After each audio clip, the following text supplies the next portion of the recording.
उत्तर प्रदेश में कक्षा 8 तक के करीब 5000 से ज्यादा सरकारी स्कूलों को मर्ज करने की तैयारी है। ये वो स्कूल हैं जहां स्टूडेंट की संख्या 50 से कम है। स्कूल शिक्षा महानिदेशक ने ऐसे स्कूलों की रिपोर्ट मांगी है। अकेले सुल्तानपुर जिले में ही 50 से कम छात्र संख्या के 444 स्कूल सामने आए हैं। अगर स्कूल मर्ज हुए तो जाहिर है कि टीचर के हजारों पद कम हो जाएंगे। इससे भविष्य में भर्ती की उम्मीदों को भी झटका लगेगा। वहीं सरकार का तर्क है कि ये कदम शिक्षा की बेहतरी के लिए उठाया जा रहा है, लेकिन शिक्षक संघ इसके विरोध में उतर आए हैं। पहले ये जानते हैं कि ये पूरा मामला क्या है। बेसिक शिक्षा के अपर मुख्य सचिव दीपक कुमार ने आदेश जारी किया है कि 50 से कम स्टूडेंट वाले परिषदीय स्कूलों को विलय करने की प्रक्रिया शुरू की जाए। इसके बाद स्कूल शिक्षा महानिदेशक कंचन वर्मा ने सभी बीएससी से 50 से कम छात्र संख्या वाले स्कूलों का ब्यौरा मांग लिया है। साथ ही उसके पड़ोस के स्कूलों की जानकारी भी मांगी है। उन्होंने साफ किया है कि कम छात्र संख्या वाले स्कूल को पड़ोस के किसी स्कूल में विलय कर दिया जाएगा। ये भी देखें कि ऐसे स्कूल के रास्ते में कोई नदी, नाला, हाईवे, रेलवे ट्रैक नहीं होना चाहिए। ऐसा इसलिए ताकि किसी दुर्घटना की आशंका नहीं रहे। सरकार का क्या तर्क है, अब ये भी जानते हैं। सरकार का कहना है कि सभी स्टूडेंट को बेहतर और सुविधापूर्वक शिक्षा देने के लिए ये कदम उठाया जा रहा है। राष्ट्रीय शिक्षा नीति 2020 और राष्ट्रीय पाठ्यक्रम की रूपरेखा 2020 के तहत स्कूलों के बीच सहयोग, समन्वय और संसाधनों के साझा उपयोग को बढ़ावा देना जरूरी है, जिससे हर स्टूडेंट को सुविधा के साथ बेहतर शिक्षा मिल सके।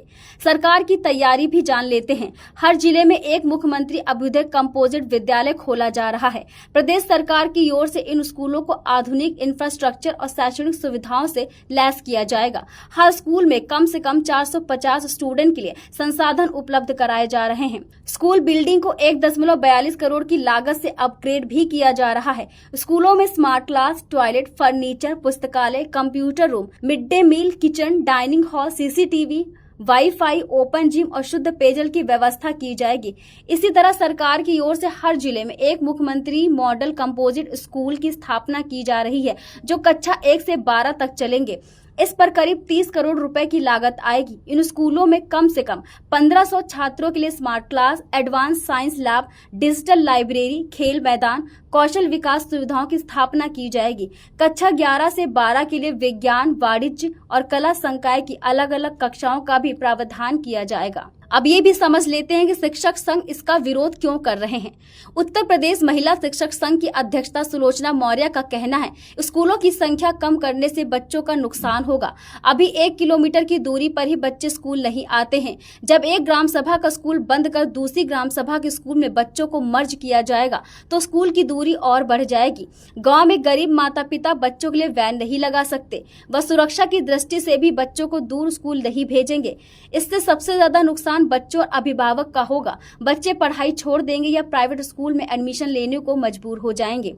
उत्तर प्रदेश प्राइमरी शिक्षक संघ के अध्यक्ष योगेश त्यागी का कहना है, सरकार शिक्षा का अधिकार अधिनियम 2009 और बाल संरक्षण अधिनियम का खुला उल्लंघन कर रही है। संगठन मंत्री महेंद्र कुमार ने बताया कि कम छात्र संख्या वाले स्कूलों को कंपोजिट स्कूल में तब्दील करने से शिक्षकों को बड़ा नुकसान होगा। उनका कहना है कि प्रिंसिपल के पद कम होने से शिक्षकों में प्रमोशन के अवसर कम हो जाएंगे। एक सहायक अध्यापक जीवन भर सेवा के बाद भी सहायक अध्यापक पद से ही रिटायर हो जाएगा। 28,000 प्राइमरी स्कूल पहले कम हुए।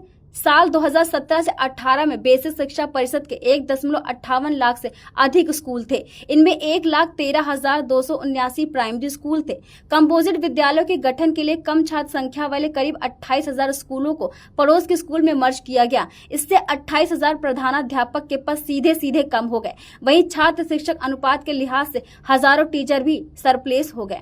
इस तरह अगर स्कूल मर्ज हुए तो जाहिर है कि टीचर के हजारों पद कम हो जाएंगे। इससे भविष्य में भर्ती की उम्मीदों को भी झटका लगेगा।